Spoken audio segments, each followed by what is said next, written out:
ואנחנו ידענו שזה עשוי לקרות, אנחנו כן הצלחנו עם סם רוס, אז הוא מחכה לנו, אבל עם מייקל הוא הכין בקאפ את פיליפ, אז וכפי שאמרתי לכם שהחברים שנמצאים כאן, חלקם היו בשבוע שעבר בכנס שהיה בגרין צ'ימניז, אני לצערי הרב לא יכלתי להתפנות ולנסוע לכנס הזה, ורולו כבר כתב אותי לכנס הבא, כבר אמר נקבע איתך 2 מראש כדי שנדע שאתה שם. אז במקום מייקל, שזה לא לגמרי במקום מייקל, יהיה לנו פה איזה סרט שמייקל שלח לנו, ופיליפ יעלה במקומו וישלים לנו את החסר. מיד לאחר מכן אנחנו נתחבר עם סם רוס בגרין צ'ימניז, וייכנס יחד איתי שם לחדר הבקרה גם יוסי. הבטחתי, הרגע דיברתי עם רולו שאתה הולך לדבר איתו והוא שמח מאוד. סידרתי אותך.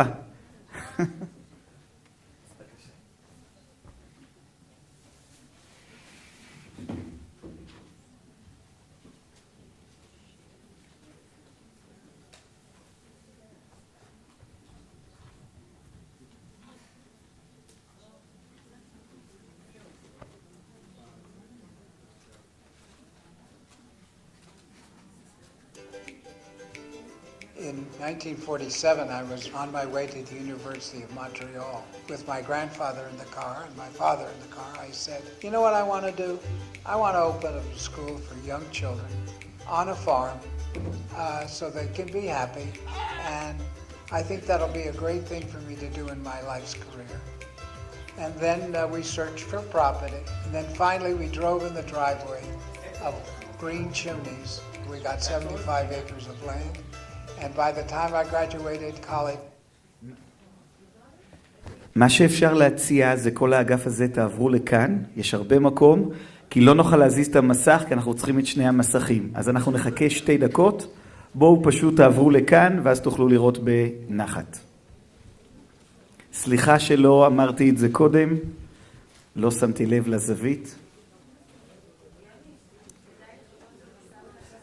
נכון, איך אנחנו שולחים אותו לישון בינתיים? יש שלט? יש, הנה. יש יותר משלט. לא נוכל לסובב את זה. זה הזווית הכי טובה שהצלחנו.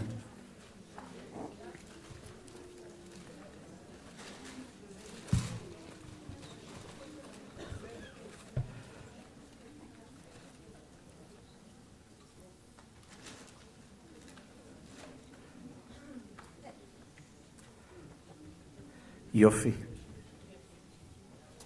In May of 1948, we were ready to go, and we opened the school.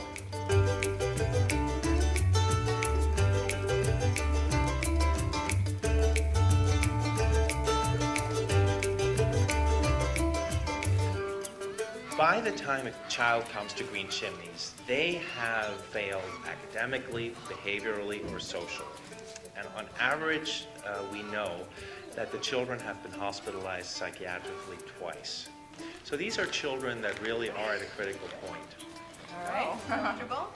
At Green Chimneys, I am lucky enough to be heading the nature-based programs. And what that includes is the Wildlife Center, the horseback riding program, farm animals, dog training, and our 2 organic gardens.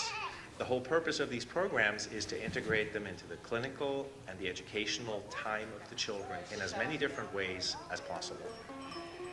I've been here about 5 years, and I came here after almost 30 years of working in what we call the human-animal bond. This is Hannah. Our occupational therapists, our speech therapists, our mental health professionals, we know how it works and we know how it helps our work here. It just has been so effective. The kids do a lot of interaction work with the smaller horses because it's not just about riding, it's about getting to know the horses, interacting with them, and just to have a little horse come up on their own will to interact with you. You know, for a child, that's really amazing because it's relationship that's being created and the animal is doing that. The animal is participating in that. The wildlife area is very popular with some kids. They gravitate towards the wild things because for some reason they connect more with that idea of something that lives in the woods that is wild, not a domestic animal. Wild things don't need names, unlike domesticated animals. So this idea that it's the owl, the eagle, and not some made-up name, it's subtle, but it really makes an impact. You can never predict which child will gravitate towards which animal. The kids will prove you wrong every time, and so will the animals. You know, I think so much of this is emotional, intuitive, supportive, subtle. I really think it's the acceptance of the animal, it's the presence, it's being in nature, being outside. I think that's where the moments of success really happen.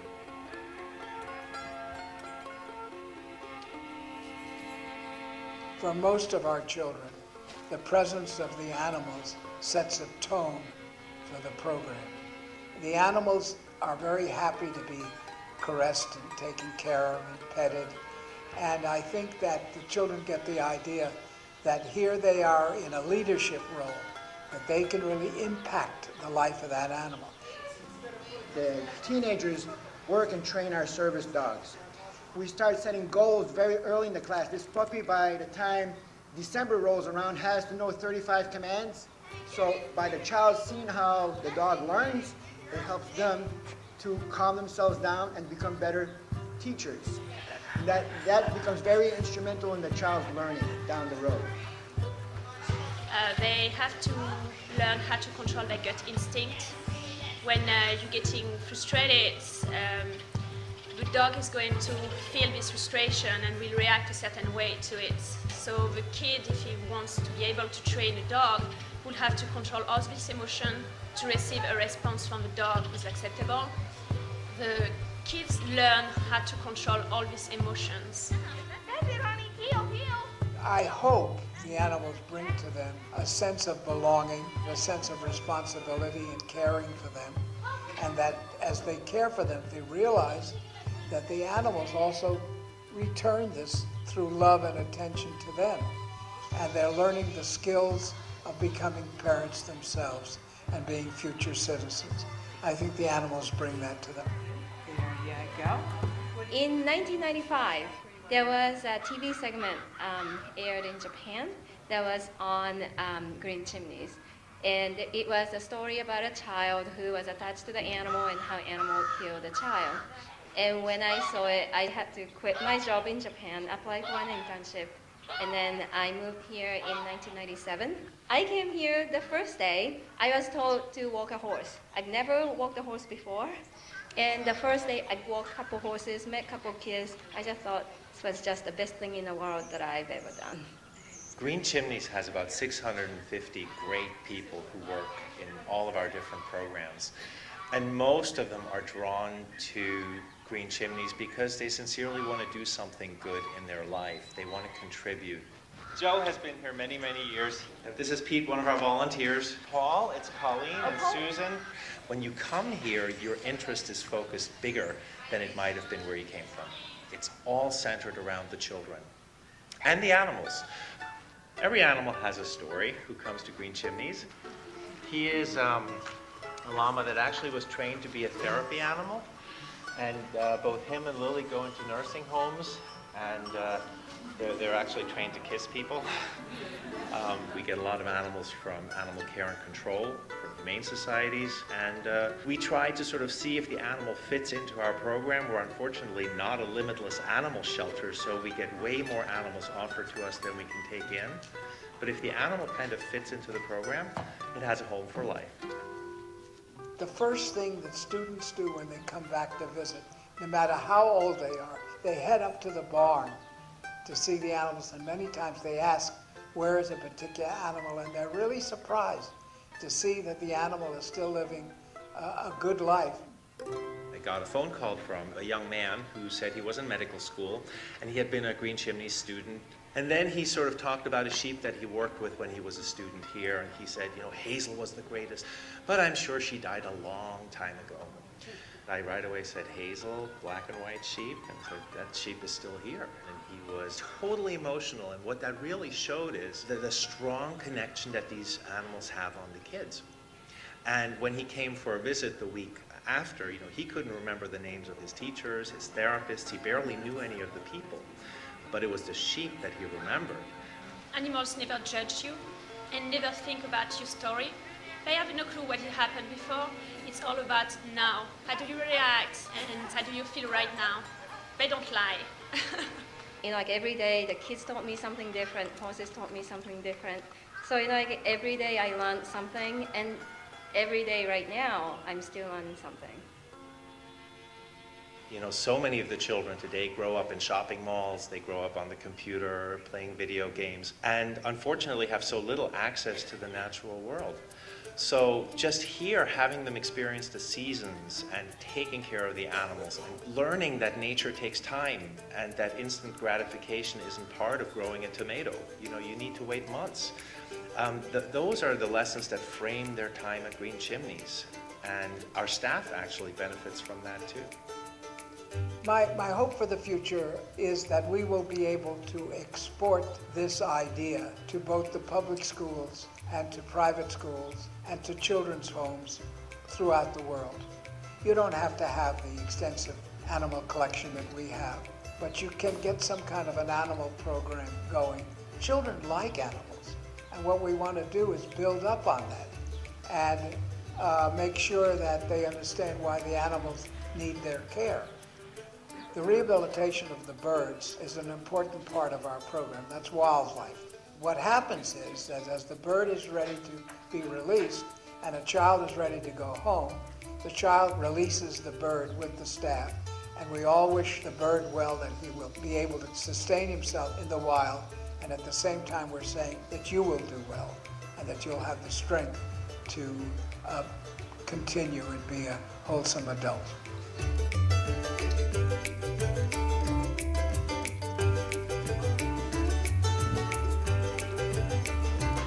Hello, how are you? Good morning. Good morning. You getting treated nicely?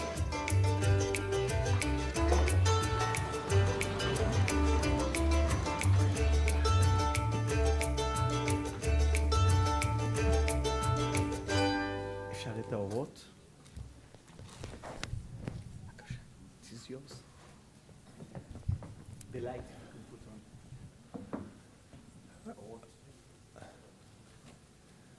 So let's see here. This is a little bit strange because I don't have either Michael or Dr. Ross's presentation. I'm not going to give you a full lecture. I will put on my Green Chimneys hat to show you that I'm authentic.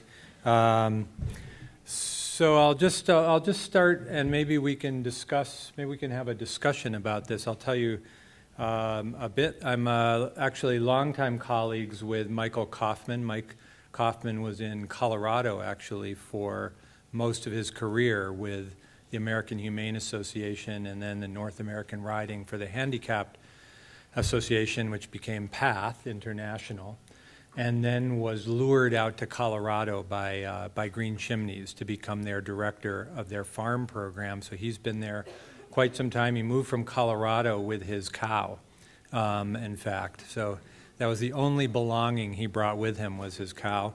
And I've also known Dr. Ross for a long time as well. I consider him a mentor of mine and a good friend. He has graciously allowed me to have internships at Green Chimneys for students.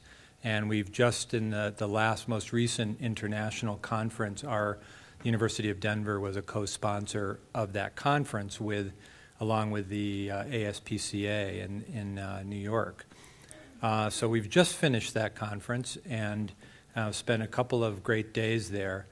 So let me just tell you a little bit about the Green Chimneys program, and I'll try to do it my best. But I always tell people, if you're in the United States and you get a chance, it's worth going to Green Chimneys and seeing it at least once in your life. If you're interested in animal-assisted work, it's a a worthwhile place to see because it's quite comprehensive in terms of the way they think about their program.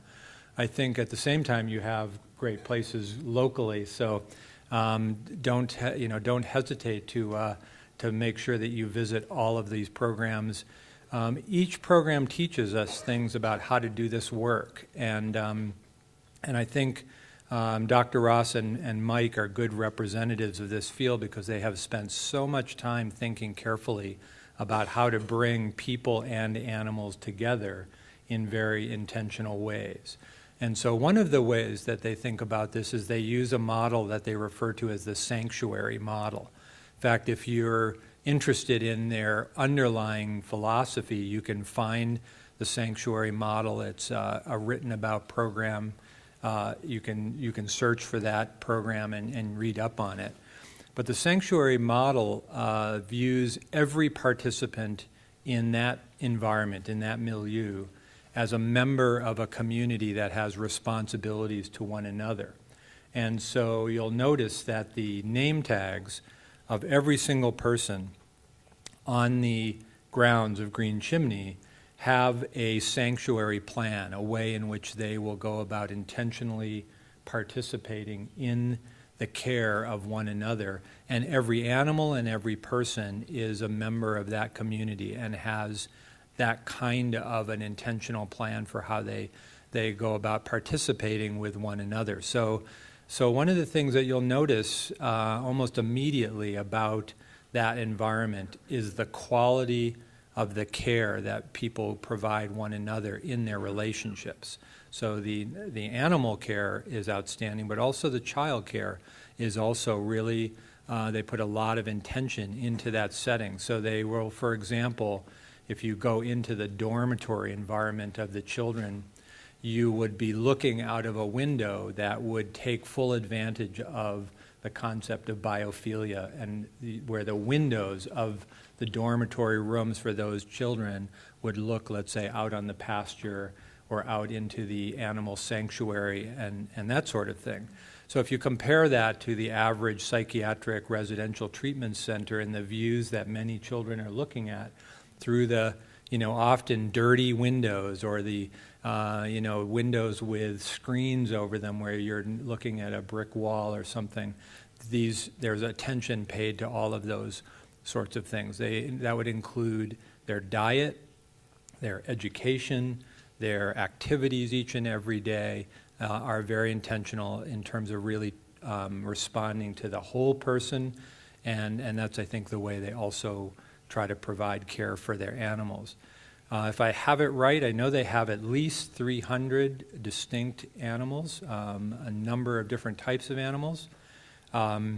It's on a dairy farm that was purchased by Samuel Ross's father for him as a gift. And Sam Ross makes a point of telling you the story that he grew up in a hotel in New York City. And so he grew up really as an urban dweller, and his dream throughout his life as he spent quite a bit of time in boarding schools and was moved often from one school to another.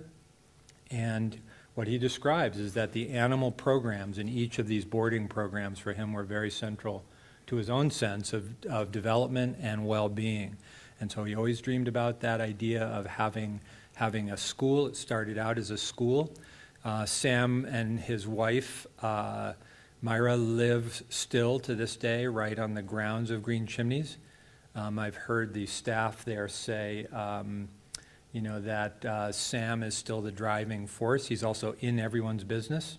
I know that he wouldn't mind me saying that, because he is one of those persons who really wants to know exactly what's going on with each and every child, each and every animal. In fact, right when I was there 2 weeks ago, he had just brought a new turtle, I think, into the program, much to Michael's chagrin. And Mike said, well, that's going to cost you $500 for a new aquarium. And so they had this, they're always in this challenge of how to best respond for it. And I will say one other thing about Dr. Ross, he usually starts a talk. Wouldn't surprise me if he had done this in his Skype talk, where he will say, this is a really expensive endeavor. And then he tells you how to make a donation to Green Chimneys. And so he's usually one of the friendliest people I know, but he's patting you on the back and becoming friends, and he's also getting money out of your pocket at the same time very successfully. He's probably literally the world's leader in fundraising for animal-assisted intervention programs, and has raised literally millions of dollars for the Green Chimneys program. He's also fortunate to have New York City about 40 miles away, with probably more than anywhere else, more millionaires than any, setting, other than, well, who knows, maybe it's the most. In any case, he's not shy, though, about talking about how these programs have to be run, and he's a hard worker in relation to the development of that facility. And I think he teaches us a good lesson, which is some programs are going to be able to get grants and funded by research grants and those sorts of things, but his program largely is funded by individual philanthropists who are interested in helping children in child development and advocating for animals. And that's really how they fund the Green Chimneys program.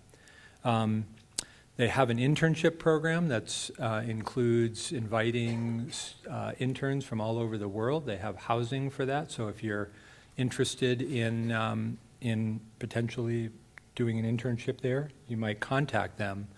You heard Miyako talk about moving from Japan and having never walked a horse. She's now on the board of directors of PATH International, and is a very well-known animal-assisted intervention educator in and of her own right. She's been there almost a decade now, and is one of their, manages the farm program now for Green Chimneys. So she went from intern to nationally recognized equine specialist in that area.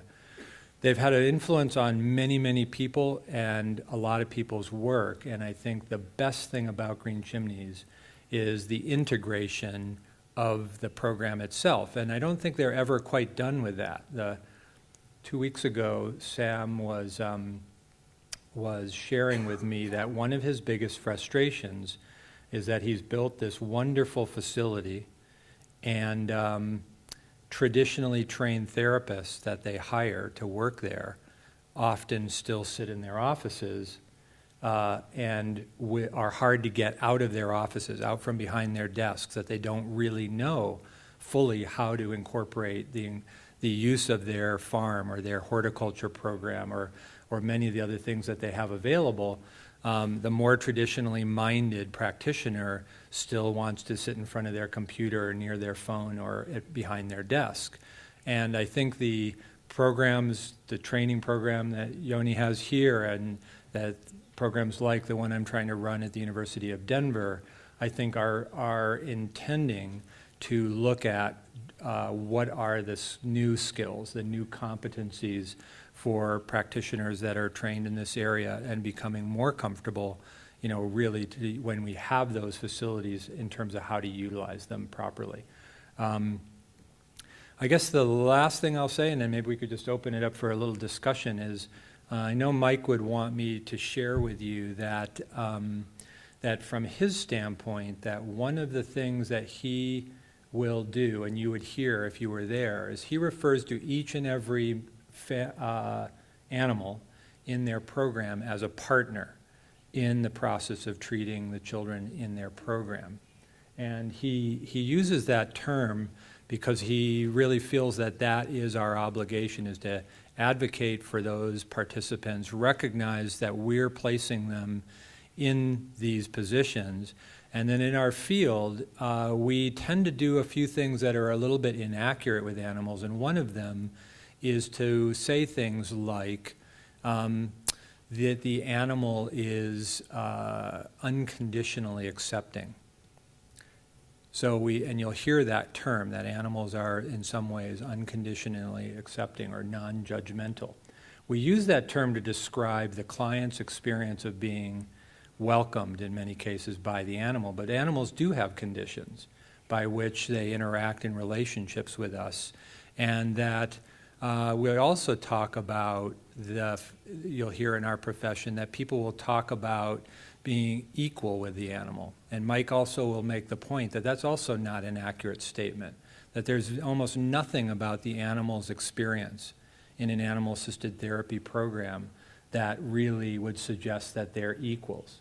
They're usually working when we ask them to work. They're kept where we ask them to live. They'll use the equipment that we purchase and put on them. They'll be trained in the way that we deem most relevant, and those sorts of things. So what that means is that even though we may have an ideal that we're partners in this process with animals, we also have a very high calling to really look at carefully at the methodology and the ethics behind which we would include animals, because it really isn't equal, that we're really responsible for most of those decisions. And I know Mike would want to have you understand that that is exactly how he takes his responsibility as director of the farm program and looks at the relationship with animals that way. So I'll just open it up to questions, or Yoni, maybe you have other ideas? No, I think it's a good idea. I will go up and try to get in touch with Sam in the meantime. Okay. And you will contact it. So any thoughts or maybe a discussion or questions? I know I haven't done it justice, but.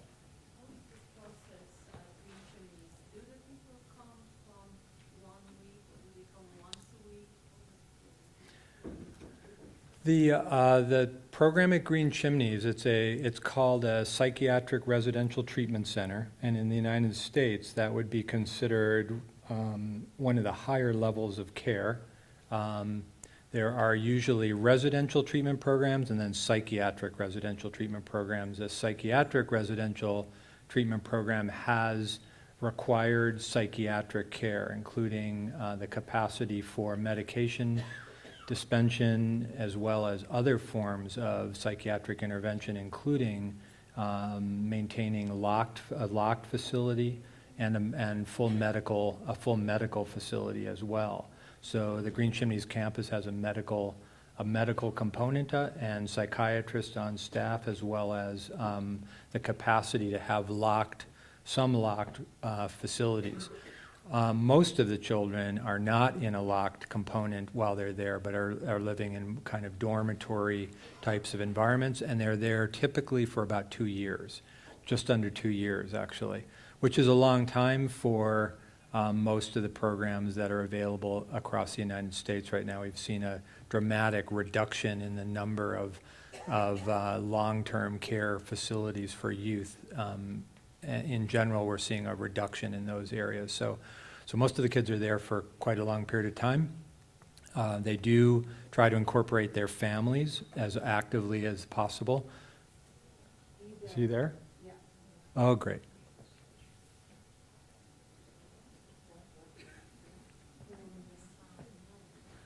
Come and make mine louder. Okay, you hear us now? I can hear you. Okay, hello, how are you? Hi, Sam. I can hear.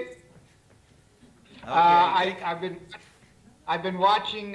That funny guy talking is not Mike Kaufman. I think that's a guy named Tedeschi. That's me. Yeah, this is what is going on here. And he's got his Green Chimneys cap on too. Yeah, and also I have some another friends of you who wants to speak with you.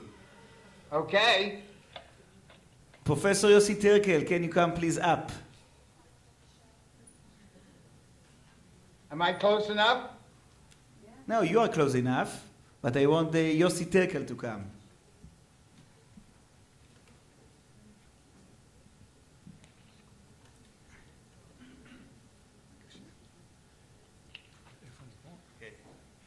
Hi, Sam. It's a long time since we How's talked. that? Can you hear me, Sam? Who is? Good morning. Good. It's not exactly morning. It's about 5 o'clock in the afternoon, but it's good that we didn't wake you up, because there is always problem with the time difference. So it's really good to see you. And I try to remember when you were here and we had a conference at Tel Aviv University, and as I recall it was about 13 years ago, around this time. And I would calculate, but Yoni didn't tell me that I wouldn't have this privilege to talk to you now. So first, it's good to see you. And I remember something else, that when I start the conference and I present you, I show a picture. Do you remember perhaps the picture?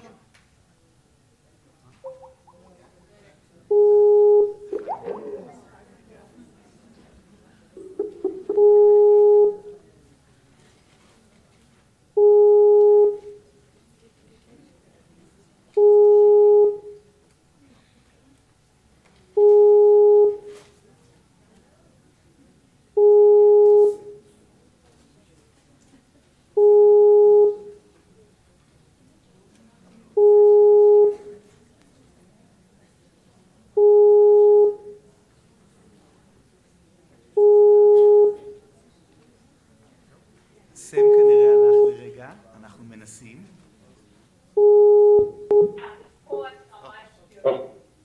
I can see you, Yanni. Okay.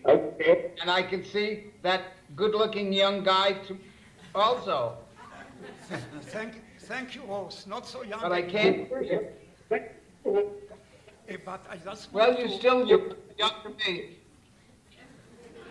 Sam, I just want to remind you one picture that I show, a slide, when you gave a talk in Hayot Vechevra conference.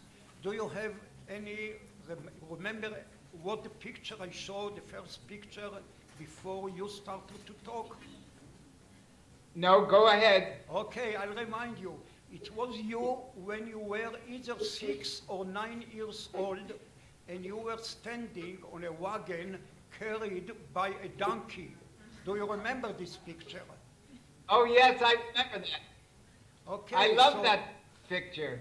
Okay, so I love that after we show you when you were 6 years old, it was really pleasure to have you, and I'm sorry that this time we have to talk through the Skype, but I'm really happy that we have the chance. Well, you have to remember, I've been playing around with donkeys ever since then. Yeah, and I believe that some of the people that you are dealing now also, it's also you would consider them not far away from donkeys, but it's okay. We are all animals. Good. Okay, Sam, first of all, if you can please just press the camera so we can also see you. I because am. we see your wonderful picture and you look excellent. And in the meantime, I have to tell everyone that usually when we speak by the Skype, you say that I'm an old person and you are the young one. So it's excellent to feel it. So if you can just press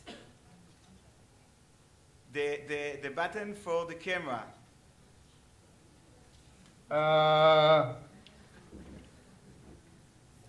There it is. Yeah, now we can see you. I take my picture off because I'm not important anymore, and you can carry on.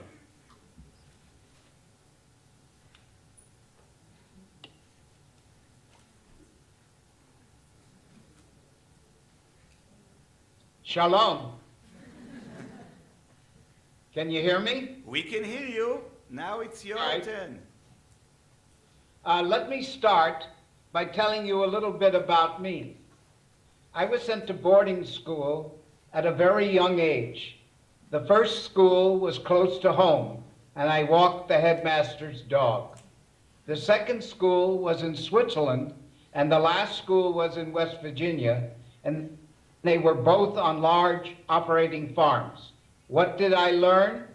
I learned how to live with others. I had a firm routine as part of my life. When I went to college, I was forced to live in a boarding house because the dorms were for military personnel. How did I fare? I was fine. I had learned about routines. I knew how to schedule my time. I knew how to ask for help. I felt secure. I even had my own pets. My experience allowed me to make friends and to seek ways of being of help to others. Opening a school was based on the sum of these experiences. I made sure I took the best of what I had learned and blended it into a school program for younger children. One thing which helped me is that I knew how to reach out and seek support. We opened in 1947, and 4 years later, I was drafted into the U.S. Army in 1951, and was very fortunate to get terrific psychiatric training. I made many friends who helped fill the beds at Green Chimneys when their stint in the Army was over.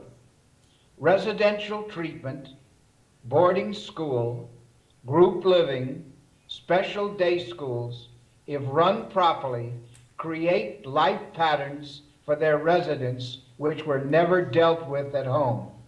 Do we all need residential treatment? No, I doubt it. Day schools such as we have here make a big difference. We work hard to provide consistent patterns for living. In an age where today there are so many children facing very difficult situations and families facing trauma, something has to be available to provide help. We see many of our children and families facing poverty, sickness, divorce, abandonment, and complete lack of a routine, discipline, or resources. Some are waging war against each other. Some think they have to fight us so they can say, even Green Chimneys could not help. Residential treatment and therapeutic day school is a relief to many. Parents tell us what to do which they could not do themselves. Professionals' help is a must. Early intervention is best. Ours is an intensive approach. It's not a quick fix. It's imperative to be able to work hard with the families or significant others so the program will be successful. Unfortunately, many see what we do as too expensive, unnecessary, and restrictive. Some say we're also exclusive. We are not masters. Others, in our case, the government, set what we must do. They pay what they feel is enough and demand ever so much. We meet this challenge, but we also live our entire working career wondering if we will be allowed to remain a viable resource. I love that we have day students.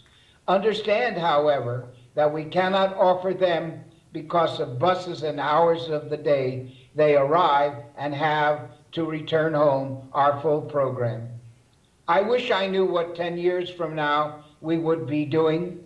In any event, we should describe what we believe and what we want to do over the next 3 or 4 years and see what we cannot achieve. Children living with animals makes the most pleasant, challenging, and therapeutic for both groups. I would like to comment with all of you in Israel by telling you a true anecdote and how small the world is.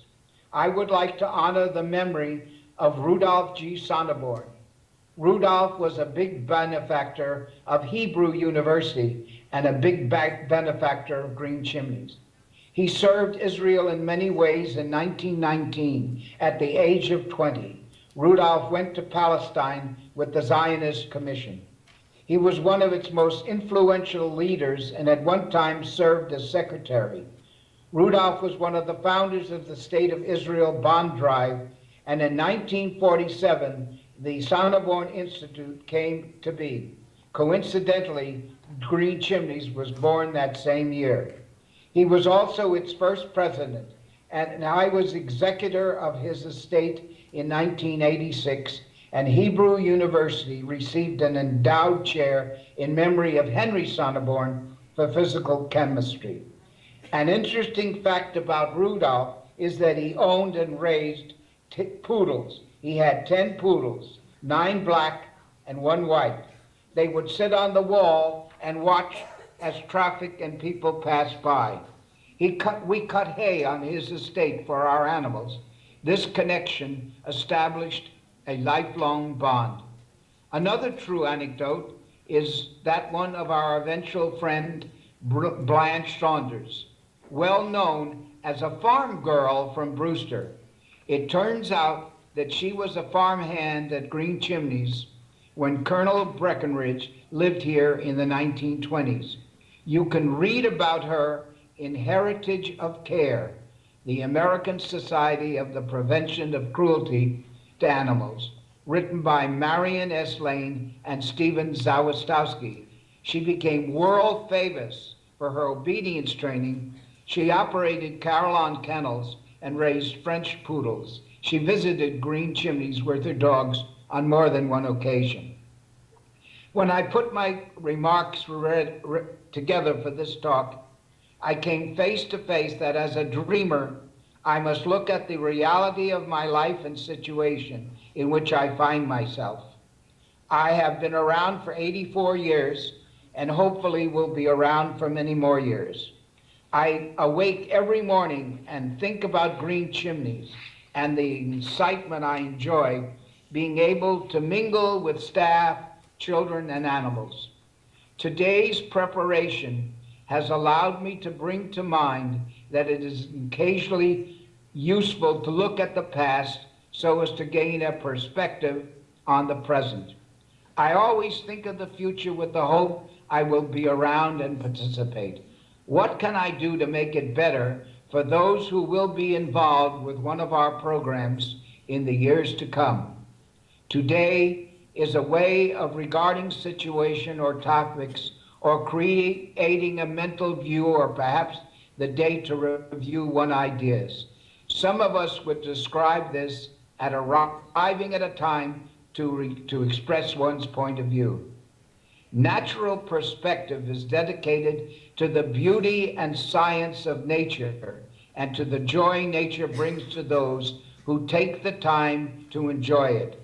I am confident that those who are listening today are inspired by nature and one's surroundings. At Green Chimneys, we see the beauty and work hard to maintain it for generations to come.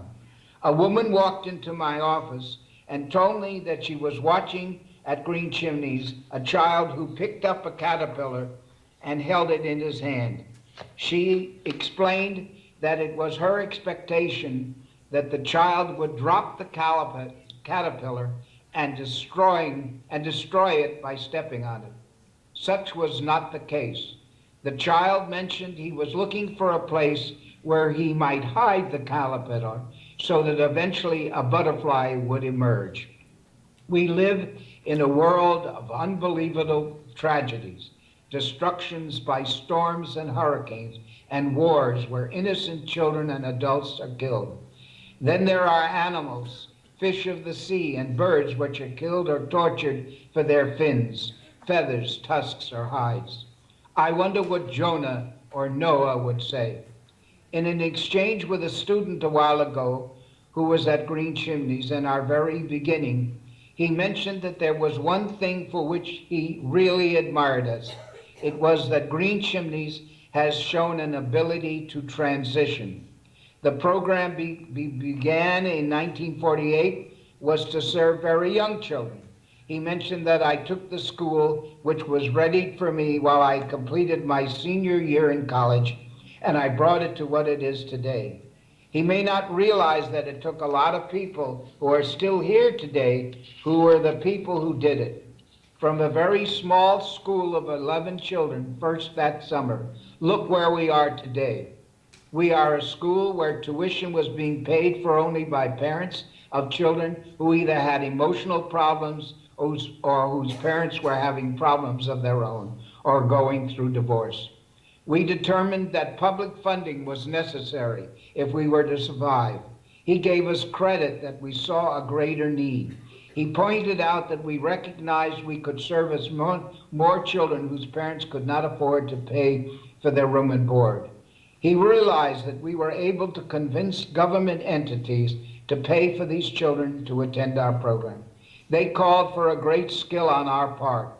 Plus, you had to perform. According to him, it was a monumental achievement, and as a result, we have helped many children. I loved his comment, "My hat is off to you." Who gave me the determination to create an environment all of us might learn new ways to make our planet to be safer, peaceful place. I think I have answered that already, and it is very clear to many to mention. A young high school student sent me a card after her visit to Green Chimneys.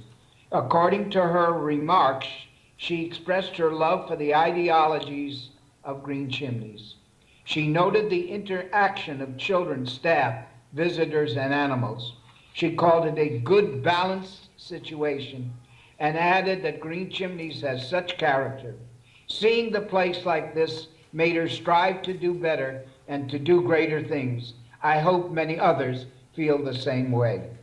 Let's spend the rest of our time together understanding what we are all trying to do. Time is wasting. Every minute is precious. We need to take action to make this world a better place than it is at present. The world has become smaller as technology has connected us to one another. Word and pictures travel faster than man ever before. We have seen advances in medicine, sources of energy, care and protection of wildlife and other animals, but we have a long way to go. A young lady posted on Green Chimneys timeline the following statement. I just watched a story about Green Chimneys on the Animal Planet. The ASPCA aired a program about how Green Chimneys took in a horse near death, hatched 6 swan eggs after the swan parents were brutally murdered, and nurtured an orphaned owl until it was released into the wild, also helping abused, neglected, and sad children. I love your wonderful program. I live in Nicaragua, so I cannot volunteer, but I just sponsored a goat on your website. God bless you. You are wonderful. A smile came across my face because someone had understood what we are endeavoring to do. We strive to change the life of the children we serve. One hopes that in a small way we are making a difference, and it's not an easy work. Never has been. People ask me, are you a program for animals or are you a program for children? Many ask, and the answer is always the same. We cherish the lives of children and animals. The children care for the animals, and the animals provide love. What does that mean? It means that we want both to interact in a positive way. It means that for us there is no choice. There should not be. What do we seem to be so simple? It is not. It takes an enormous amount of planning and preparation. It costs a great deal, and that will never change. It requires the dedication of many. We are not part of the public sector, yet we depend on government to contract for our services. We are a private, non-profit organization, and our families, except for camp and preschool, receive these services as a commitment from the public sector. We state our version of the golden rule: those who have the gold make the rules, and that we are meant to follow. It's a beautiful thing that we have become known for the nature-based activities. It's a wonderful thing that people are truly interested in what we do. As I think back to our early days, I cannot believe how much we've accomplished and the help we have received from others. The Latham Foundation recently produced a short film called Faith and Hope on a Farm. This first story of Forget-Me-Not Farm in California is very interesting. It is what will be a series of what they are describing as their Help Me, Help You series. Latham has been at the forefront since its founding in 1918, promoting humane education. This series will include a film on Green Chimneys. It's wonderful how many places are helping children and animals. As you know, we began and purchased 75 acres in 1947. We are happy to be among those who came before us and after us to create a program which welcomes children and animals where both thrive together. We look forward to helping others to join the network of those who believe that what we do in a world of turmoil helps children and adults to move away from abuse to loving environment. We are most happy to share with anybody what we do. Remember what I said earlier about natural perspective? Guard that with your life. Teach it to all you meet. Spread the word that our very existence depends on this happening. Think about the healing we embrace. Think about the calmness and caring we endorse. Think about our own pleasures we see when there's a flower or a bush in bloom. Remember this day and the people with whom we shared it. Some of us may never have given thought to the power we possess. Many have spoken of the power of people and the power of doing good. We can all make a difference through the power of positive thinking and doing. Just to make things clear, here are some specifics that Green Chimneys has to offer. It offers 210 days of school to 102 resident students and 106 students at Brewster, and now at 32 at Clearpool and Carmel, our second campus. It offers educational services in the summer for special needs at Clearpool. It offers year-round environmental education to schools throughout the Mid-Hudson area. It offers year-round preschool on both campuses. It is involved in camping, which includes fishing, boating, swimming, and lifeguard training. It manages a farm and wildlife center in Brewster, and at Clearpool, a farm and garden, plus a 264-acre model forest. It offers school gardening year-round. It offers nature-based programs, including outdoor education and adventure education. It includes art, music, library, woodwork, home economics, wildlife studies, animal care, outdoor education, physical education, and vocational education year-round. It offers garden tractor driving and is now planning driver's education. It offers equestrian activities. It offers nature-based activities to our residents in New York City and others. Preschool can have pony rides and tractor rides as part of their daily program. Teenagers can help. On weekends, youth staying in our shelter have access to the campus activities. Visitors are welcome on the weekends to visit the Farm and Wildlife Center. At Bonnie Bell site, students garden, help with the preparation of maple syrup, and learn how to work in a school store. I have to ad lib here and say that we have 20 visitors on campus today from Austria. For years, we have watched as people active on our campus in Brewster arrive, and they're in utter amazement at what they find. They usually arrive with a vision of drab, dismal, uninviting facilities with an equally lackluster staff. To their surprise, they find a warm, friendly group of children and staff. They are thrilled at the openness of the site. They enjoy the fact that there's a vibrant feeling. They enjoy seeing animals in every living space in classrooms and in the fields. Even in the winter, the living spaces are alive with plants, and the greenhouses throughout the year provide the opportunity for the children to raise something, growing something which will be available for transfer to another place on the campus when mature. This phenomenon, this attraction, this magnetic force serves as the catalyst which draws people together. It's a means by which we are able to integrate children into our setting and to involve the community in all we do. It makes it possible to pull different groups together around a common interest, as people enjoying being in the midst of those who share Green Chimneys facility. One can truthfully state that happiness may be catching. Chores were included to provide the child with a rooting and to teach that no one can ever expect that everything will be provided for oneself, but that each of us has a responsibility to contribute to the maintenance of all that we enjoy. They are therapeutic and are often referred to as part of milieu therapy. Are they educational? Yes. They provide learning opportunities for the child and the adult. They require one to be flexible and prepared to take advantage of the teachable moment. They are recreational, for they actualize the life of the participants in ways which can be life-lasting. Are they vocational?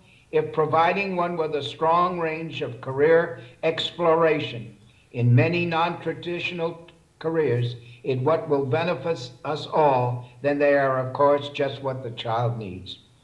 The experience can be vocational or avocational.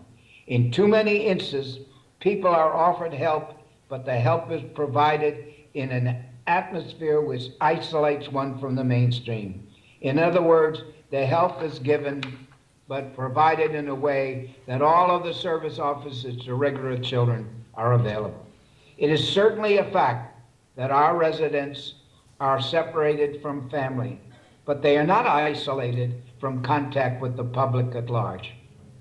This then helps them learn what is expected of them in the real world and encourages them to provide services to others. We like to state that our residents who are service receivers are being given the opportunity to be service providers.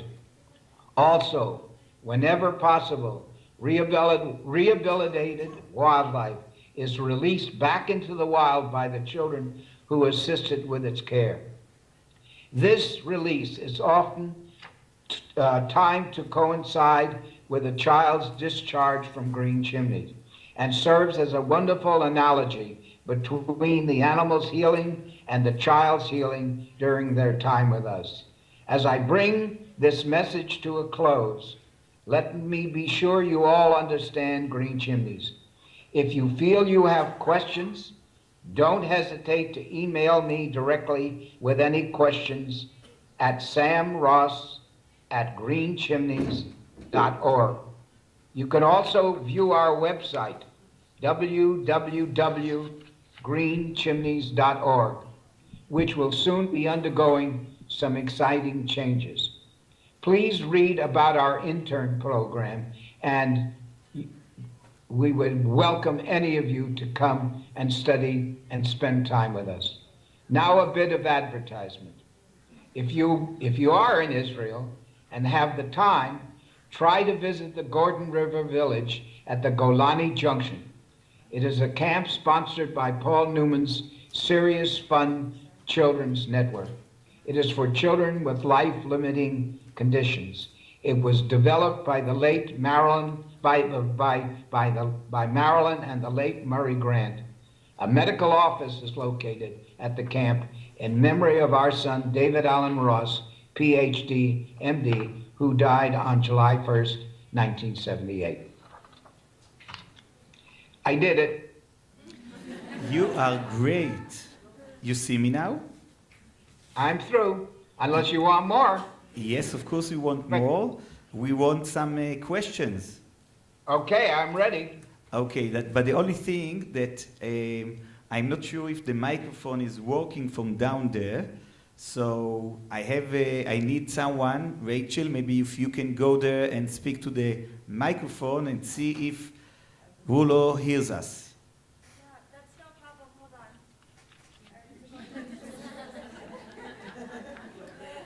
They are laughing over there. I don't know what about, but they are laughing. Let them ask you and you will ask me. Okay, so everyone, if anyone want to ask a question, please come up the stairs and come to me. And also, Rulo will be able to see you because he doesn't really like to see me all the time. Yoni, it's working. Oh, you're good. I like to see you. Yoni, can I ask the first question? Okay, Rulo, you hear them? No, I couldn't hear it. Okay, I wanted to know why you called your property Green Chimneys.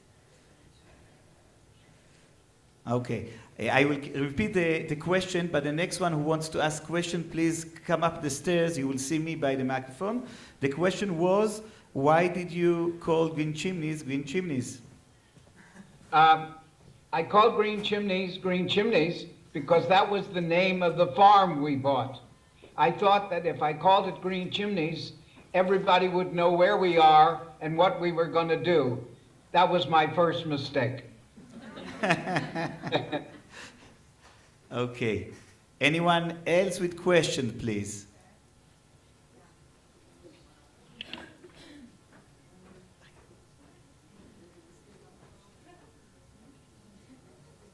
Boy, here. You can ask. Hi, Sam. I've heard about your school for a long time. I want to know, what kind of children do you choose to come there? I mean, there are lots of different schools for kids with problems. Who goes to your school? Well, I think that's a very important question. Our children, a polite way to describe them is children with special needs. And now let me tell you what they're not. They're not delinquent. They're not developmentally delayed, yet they have a lot of these delays, but they're not technically what go to a developmentally delayed children's program. And they're children who have been excluded from attending public school. The very interesting thing today is that when you come to Green Chimneys as a resident, if you begin to show great progress, we can transfer you back to the public school and you'll come every day by bus. So the children, some of our children travel at least an hour and a half, maybe more, each way to get here. We're 60 miles north of New York City, and I can tell you that buses come from outside New York City and Long Island every day with the children. So, Can I just ask so you there's another one of the part things. of the question, though, is do you check whether these kids have any experience dealing with animals and nature beforehand? Well, I don't want to let out the secret, you know, because I'm going to get in trouble here today. Children love animals. And when they come here to the farm, they fall in love right away with us. And sometimes they fall in love, but that may not be a child that we can accept. But we watch out for children who have in their case record any evidence of any cruelty to animals, because it's important because our children don't, you know, we watch these animals. They're very precious to us, as is the children. But most of the children have a regular screening. They have a session where they come before the admissions department, and we go through all of that with them. And you know, it's not easy. Our children are much more difficult today than they were 20 years ago, and I guess 20 years from now, they'll be even more difficult. When I say that, they have more problems than we have been used to. I'll give you an example. We have one child at the present time. He's 15 years of age. He cannot read or write. He's tiny. He looks like a 10-year-old, and he requires almost one-to-one care all day long, because I don't know how he could have grown up and gotten as far as he got. It's really very, very, very sad. I don't want to tell you the things, behaviors, but all I can tell you that he has around-the-clock supervision. Many of our children have one-to-ones that are with them all day long. So I think that, for you, that pretty well describes the kind of children we're dealing with. Another question, please.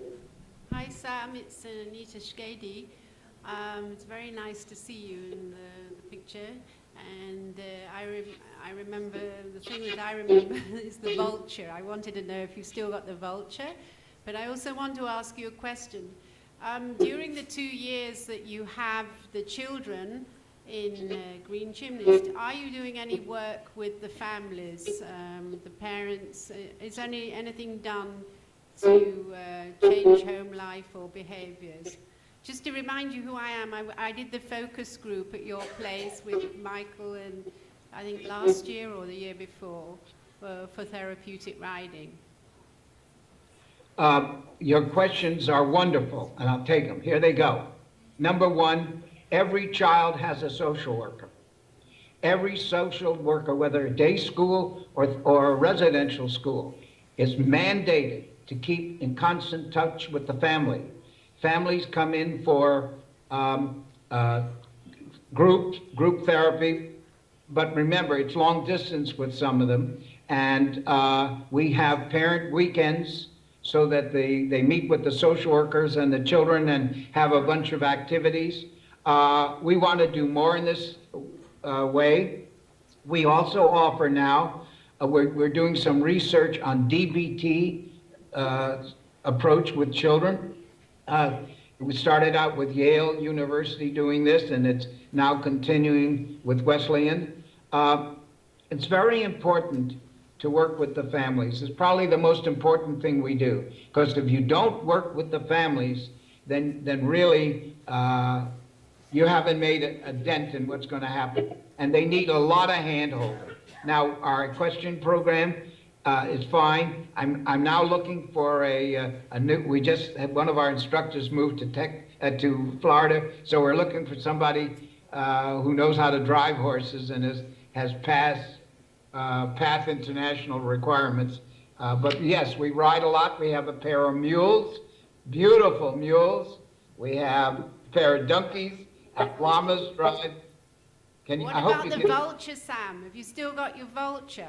I love it. We have 50 birds of prey. I know, but you had that great big vulture sitting in a cage that I've never forgotten. He looked at me and I looked at him. And talking about our Andean condor. Oh, that's it. That's the tremendous. Well, yes, we've got him, and you've got people in the audience there who saw him last week, and they can tell you all about it. It's amazing. And when you get rid of me, just ask people who were at Green Chimneys last week to raise their hand, and you'll see them, and they'll talk to you. I guess Phil gave Michael's paper this morning, right? What? Yanni? Say again? Did Phil Tedeschi give Michael's paper this morning? Yeah, he gave some, yes. And he was wearing a Green Chimneys hat, right? Of course. He better, because I have to wear the Denver University hat he gave me, so he better have that Green Chimneys hat on. So just for you to know, when he came yesterday to Chavayot Center and to my house, the first thing that he gave me is the shirt of Denver University, and he told me you have to start right now. So I put it on. Anyway, any more questions? So let me just tell you something more about the things that you said at the end. We are now, first of all, in Chavayot Center. I have a whole program for working with the parents, but not just working with the parents, working with the animals. So the parents are also having the same path or treatment that the children has, and even sometimes they work with the same animal that the child is preparing the cage, cleaning, feeding, and so on. And also we have now here in the Magid Institute, in the School of Interactive Therapy with Animal, we have also a new program of the Yadi therapeutic way to work with parents and couples and children all together with animals. So the thing is that it's very important to work with the parents anyway, but what we are developing here now is working with the parents with the animals. Well, I congratulate you, and I wish that I were physically able to fly over once a month to come and see you and Yossi, but I'm glad to go by Skype, and I'm available to do consult on anything you need, and I'd love you, Yanni, to come and visit us. I will do that. As we spoke, I'm going to come, but I also told my students that we are going to make again some lectures by the Skype and also consulting with you. And I really thank you very much for not just your time being with us here, but you as one of the pioneers around the world You really teach us the way to do the right things and to help people and to help animals and join these things together. So thank you very much. And all my love to everybody in the audience. You didn't hear the clap. Everyone was clapping their hands. I heard the clap and I thanked them. I thanked them. God bless you all. God bless you. See you soon. Thank you very much. Bye. ביי ביי. אז אנחנו יוצאים עכשיו להפסקה של 10 דקות לקראת המושב האחרון שלנו. בבקשה בזריזות.